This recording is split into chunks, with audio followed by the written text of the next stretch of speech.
Ọpụpụ isiokwu nke 35. Mozis wee kpọkọta nzukọ niile nke ụmụ Izrel sị ha, ndị a bụ okwu nke Jehova nyeworo n'iwu ka unu mee ha. Ụbọchị 6 ka a ga-eje ozi, ma n'ụbọchị nke 7 unu ga-enwe ụbọchị nsọ, bụ ụbọchị izu ike nke idebe ụbọchị izu ike Jehova nwere. Onye ọbụla nke na-eje ozi n'ime ya, a ga-eme ka ọ nwụọ. Unu afụnwula ọkụ n'ebe obibi unu niile n'ụbọchị izu ike. Mozis wee gwa nzukọ niile nke ụmụ Izrel okwu sị, nke a bụ ihe Jehova nyere n'iwu sị, sinụ n'etiti unu wetara Jehova aja mbuli. Onye ọbụla nke obi ya nwere afọ ofufo ya weta ya, bụ aja mbuli nke Jehova, ọla edo na ọlaọcha na ọla, na ogho anụnụ, na ogho odo odo, na ogho uhie, na ezi akwa ọcha, na ajị ewu, na akpụkpọ ebulu esijiri ọbara ọbara, na akpụkpọ sil, na osisi akeshia,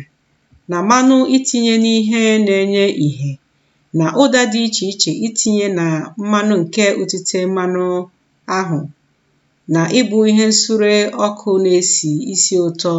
eji ụda ụtọ dị iche iche mee, na nkume onyx, na nkume ịhịọgide n'ihe, ịhịọgide n'efọd, na ịhịọgide n'ihe igbochi obi. Onye ọbụla n'etiti unu nke nwere obi amamihe, ha ga-abịakwa mee ihe niile nke Jehova nyere n'iwu. Ebe obibi ahụ, na ụlọ ikwu ya, na akwa mkpuchi ya,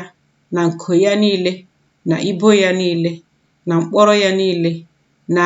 ide ya niile, na ụkwụ ya niile, na igbe ahụ, na mkpanaka ya abụọ, na ebe mkpuchi mmehie, na akwa mgbochi nke akwa mkpuchi, na tebụl ahụ, na mkpanaka ya abụọ, na ihe ya niile, na achịcha iru Chineke, na ihe ịdọba oriọna nke ihe na-enye ìhè, na ihe ya niile, na oriọna ya niile,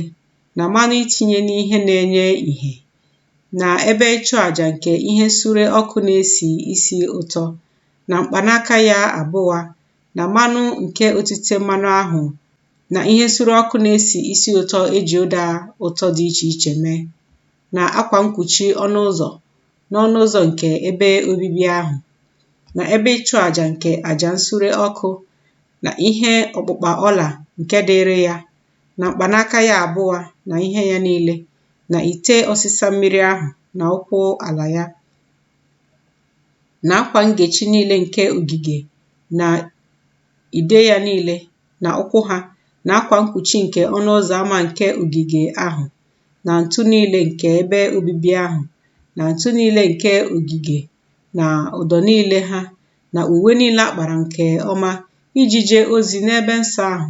na uwe nsọ niile Erọn bụ onye nchụàjà nwere, na uwe ụmụ ya ndị ikom ịbụ ndị nchụàjà. Nzukọ niile nke ụmụ Izrel wee si n'iru Mozis pụọ. Ha wee bịa, onye ọbụla nke obi ya kwaliri ya, na onye ọbụla nke mmụọ ya mere ka o nwee afọ ofufo. Ha wee weta aja mbuli Jehova iji jee ozi ụlọ ikwu nzute ahụ, na iji fee ofufe ya niile, na iji mee uwe nsọ ahụ. Ha wee bịa, ma ndị ikom ma ndị inyom, onye ọbụla nke obi ya nwere afọ ofufo. Ha wee weta ihe mkpọchi uwe, na mgbaaka imi, na mgbaaka akara, na ihe a na-eyi n'olu, ihe ọla edo ọbụla, bụ onye ọbụla nke fere aja ofufe ọla edo nye Jehova. Onye ọbụla nke a chọtara n'aka ya ogho anụnụ, na ogho odo odo, na ogho uhie, na ezi akwa ọcha, na ajị ewu, na akpụkpọ ebulu esijiri ọbara ọbara, na akpụkpọ sil chetara ha. Onye ọbụla nke na-ebuli aja mbuli nke ọlaọcha na ọla wetara aja mbuli nke Jehova. Nwoke ọbụla nke a chọtara osisi akeshia n'aka ya iji jee ozi nke ofufe ahụ wee weta ya. Nwaanyị ọbụla nke nwere obi amamihe werekwa aka ya tụ ogho, ha wee weta ogho nke ha tụrụ, bụ ogho anụnụ ahụ, na ogho odo odo ahụ, na ogho uhie ahụ, na ezi akwa ọcha ahụ. Ndị inyom niile ndị obi ha kwaliri ha na amamihe tụkwara ajị ewu. Ndị isi chetara nkume onyx na nkume ịhịọgide n'efọd ahụ, na ịhịọgide n'ihe igbochi obi ahụ, na ụda ahụ, na mmanụ ahụ, itinye n'ihe na-enye ìhè, na ịbụ mmanụ nke otite mmanụ ahụ, na ịbụ ihe nsure ọkụ na-esi isi ụtọ eji ụda ụtọ dị iche iche mee. Nwoke ọbụla na nwaanyị ọbụla, ndị obi ha mere ka ha nwee afọ ofufo iweta ihe iji jee ozi niile nke Jehova nyere iwu ka emee n'aka Mozis. Ụmụ Izrel ahụ wetara onyinye afọ ofufe nye Jehova. Mozis wee sị ụmụ Izrel, leenụ, Jehova akpọwo Bezalel n'aka, bụ nwa Uri nwa Hua nke ebo Juda.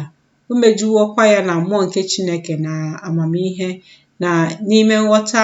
na n'ihe ọmụma, na n'ije ozi ọbụla, ya na ichepụta ọlụ onye ọka dị iche iche, ịlụ ọlụ n'ọla edo, na n'ọlaọcha, na n'ọla, na n'ịlụ ọlụ onye ọka na nkume ịhịọgide ahịọgide, na n'ịlụ ọlụ onye ọka n'osisi, ịlụ ọlụ n'ije ozi ọbụla nke onye ọka. Ọ bụkwa izi ihe ka o tinyeworo n'obi ya onwe ya na Oholiab, bụ nwa Ahisamak nke ebo Dan. O mejuwo ha na amamihe nke obi ije ozi ọbụla, nke onye na-atụ akịka, na nke onye ọka, na nke onye ọdụdụ akwa, bụ n'owo anụnụ, na n'owo odo odo, na n'owo uhie, na n'ezi akwa ọcha, na nke